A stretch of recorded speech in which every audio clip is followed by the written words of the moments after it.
তো আজকে আপনাদের দেখাবো কিভাবে পৈতা তৈরি করতে হয়, সেই প্রসেসটা আপনাদের সাথে শেয়ার করব।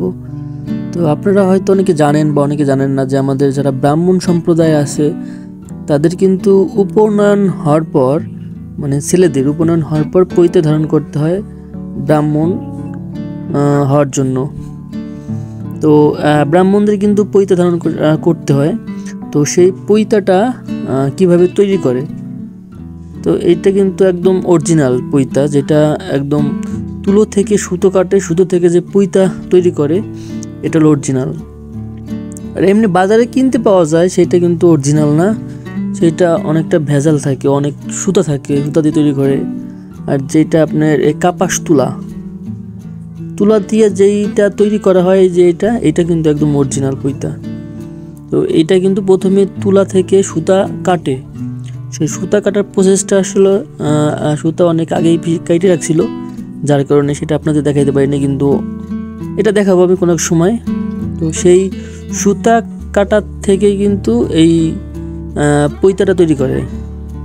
তো পিসি অনেকগুলো সুতা কেটে রাখছিল, তো সেটা দিয়ে এখন আমরা পৈতা তৈরি করতেছি। তো দুই পাশে দুইটা লাঠি রাখতে হয়, লাঠি যে দেখছেন দুই পাশে দুইটা লাঠি কুইপে রাখা দেন এই সুতাগুলোরে ঘুরাইতে হয়, মানে 3 দণ্ডি বলে। তো 3 দণ্ডি কইরা এক একটা সুতা ঘুরে আনতে হয়। তো ঘুরাই আনার পর এইভাবে দেখেন দুই পাশে ধইরা পাকাইতে হয়। তো ওই পাশে পিসি পাকাইতেছে, এই পাশে আমি পাকাইতেছি। আসলে পৈতা তৈরি করা খুব কঠিন। এটা যারা মনে করেন যে পৈতা তৈরি করাটা খুব ইজি, আসলে এটা ইজি না, অনেক কষ্টসাধ্যের বিষয় এটা। আর পৈতা তৈরি করার জন্য কিন্তু নিজেকে খুব পরিষ্কার পরিচ্ছন্ন রাখতে হয়, কারণ এটা খুব পবিত্র একটা জিনিস।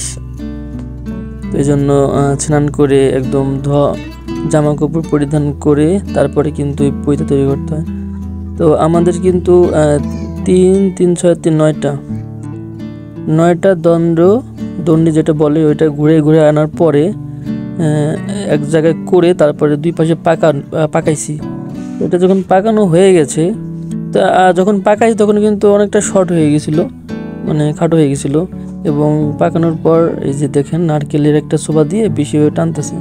তো এইভাবে টানতে টানতে এটা আবার যখন টানা হয় অনেক সময়, তখন এটা আবার লম্বা হয়ে যায়।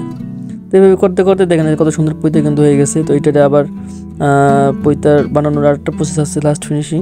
তো ওইভাবে পৈতা তৈরি করে দেন এটারে গ্রান্তি করতে হয়। তো এইভাবে খুব সুন্দরভাবে কিন্তু পৈতা তৈরি করা যায়, এবং এই পৈতাগুলো অনেক শক্ত এবং মজবুত হয়। বাজারে যেটা কিনতে পাওয়া যায় সেটা আসলে অনেক দিন লাস্টিং করে না, বাট এটা অনেক বছর লাস্টিং করে। তো শেষ আমাদের পৈতা তৈরি করা।